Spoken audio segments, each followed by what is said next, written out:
స్వాగతం సుస్వాగతము అమ్ములు golden blogs. నమస్కారం. ఈ అద్భుతమైన ఆహార విశ్లేషణకు స్వాగతం. ఈరోజసలు మనం ఒక వంటకం గురించి కాదు, ఒక అద్భుత సృష్టి గురించే మాట్లాడుకోబోతున్నాం. అదేనండి, పర్ఫెక్ట్ హైదరాబాదీ చికెన్ దమ్ బిర్యానీ. ఆ సుగంధ ద్రవ్యాల ఘుమఘుమలు, నోరూరించే చికెన్ ముక్కలు, ముత్యాల్లాంటి పొడి పొడి బాస్మతి అన్నం. అబ్బా! ఈ అద్భుతాన్ని అసలు ఎలా నిర్మిస్తారు, దీని వెనక ఉన్న అసలు రహస్యాలేంటి అనేది ఇప్పుడు పూర్తిగా డీకోడ్ చేద్దాం. సరే, అసలు విషయాల్లోకి డైరెక్ట్గా వెళ్ళిపోదాం. ఇంట్లో బిర్యానీ అనగానే మొదట గుర్తొచ్చే అతి పెద్ద భయం అన్నం ముద్దగా అయిపోతుందేమో, లేక గిన్నె అడుగున మాడిపోతుందేమో అని. ఎంతో కష్టపడి ఖరీదైన వస్తువులు తెచ్చి వండినా చివరికి ఇలా జరిగితే చాలా బాధగా ఉంటుంది గదా. కానీ టెన్షన్ పడాల్సిన అవసరం లేదు. సరైన టెక్నిక్ తెలిస్తే చాలు, అచ్చం రెస్టారెంట్ రుచిని, ఆ పర్ఫెక్షన్ని ఇంటి వంటగదిలోనే చాలా ఈజీగా తీసుకురావచ్చు. ఈ బిర్యానీ మాస్టర్ క్లాస్ బ్లూప్రింట్లో ప్రధానంగా 5 దశలున్నాయి. పర్ఫెక్ట్ బిర్యానీ నిర్మాణం, చికెన్ భద్రత, మ్యారినేషన్, బాస్మతీ బియ్యాన్ని మాస్టర్ చెయ్యడం, రుచిని అమాంతం పెంచే రహస్యాలు, చివరిగా ఆ దమ్ చేసే కళ. ఒక్కో దాన్ని ఇప్పుడు చూద్దాం. మొదటి దశ, పర్ఫెక్ట్ బిర్యానీ నిర్మాణం. అసలు బిర్యానీ అనేది జస్ట్ ఒక రెసిపీ కానే కాదు, అది మాంసం, అన్నం మరియు ఆవిరితో అత్యంత జాగ్రత్తగా కట్టిన ఒక ఇంజనీరింగ్ అద్భుతంలాంటిది. ఇక్కడ ముందుగా దమ్ అనే పదాన్ని అర్థం చేసుకోవాలి. పాత్రను ఎక్కడ గాలి చొరబడకుండా గట్టిగా మూసేసి తక్కువ మంట మీద ఆవిరితో ఉడికించడమే ఈ దమ్ము. దీనివల్ల ఏమవుతుందంటే మసాలాలు, మాంసం, బియ్యం అన్నీ వాటి సొంత రసాలతోనే ఉడికి ఆ ఫ్లేవర్స్ అన్నీ లాక్ అయిపోయి ఒక అద్భుతమైన రుచి వస్తుందన్నమాట. ఇక రెండవ దశ, చికెన్ భద్రత మరియు మ్యారినేషన్.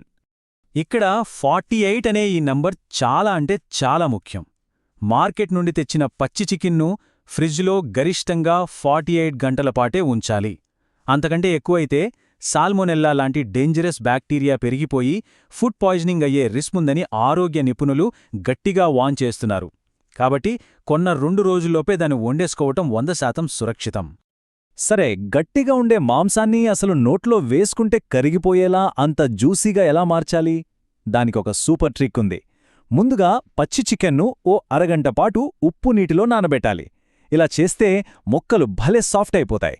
ఆ నీరు తీసేసి అప్పుడు గట్టి పెరుగు, మసాలాలు అన్నీ కలిపి ఒక 2 గంటలు, వీలైతే రాత్రంతా మ్యారినేట్ చేస్తే చాలు. ఆ రుచులన్నీ ముక్క లోపలి పొరల వరకు అద్భుతంగా పట్టుకుంటాయి.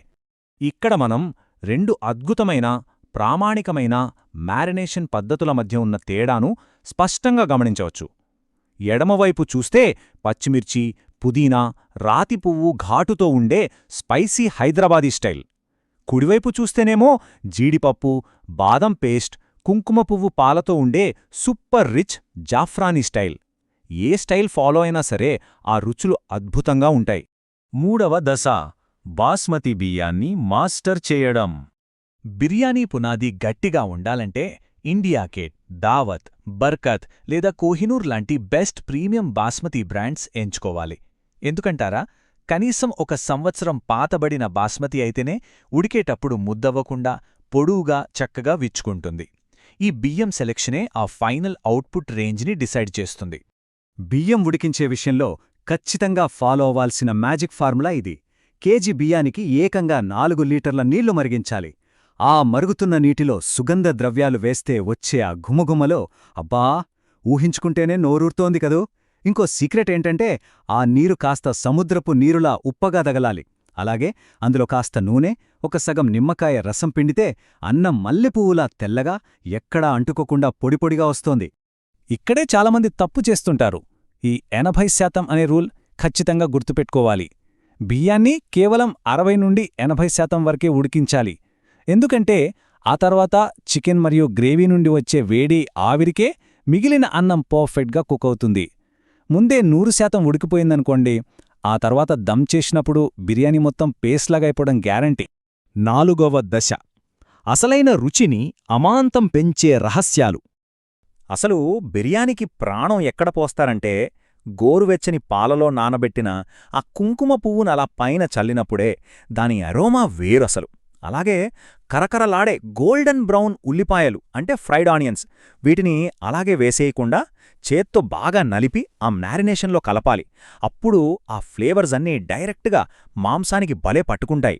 మనం ఇందాక గిన్నె అడుగు మాడిపోకూడదు అనుకున్నాం గదా, కానీ ఇక్కడో భలే ఇంట్రెస్టింగ్ విషయం ఉంది.